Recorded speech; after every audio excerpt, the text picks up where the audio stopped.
Hello everyone, welcome back to our YouTube channel, and in this video I'm gonna show you how to fix Snapchat when it says could not refresh, please try again later.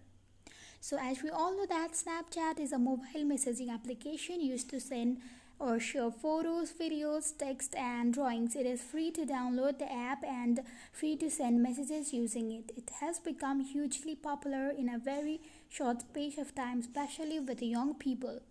So let's get ready to learn how to fix the Snapchat when it says could not refresh.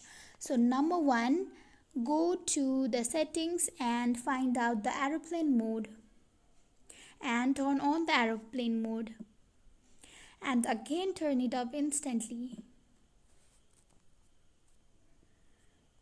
Number second, go to settings again and search Wi-Fi there. Click on the Wi-Fi and turn it off once and again turn it on instantly. So these were the two steps on how to solve the problem of Snapchat when it says could not refresh. So this might help. Try it once, and if you found the video to be useful, don't forget to give us a thumbs up, and if you have any queries regarding the video, put it down in the comment section. We'll see you on next video. Till then, goodbye.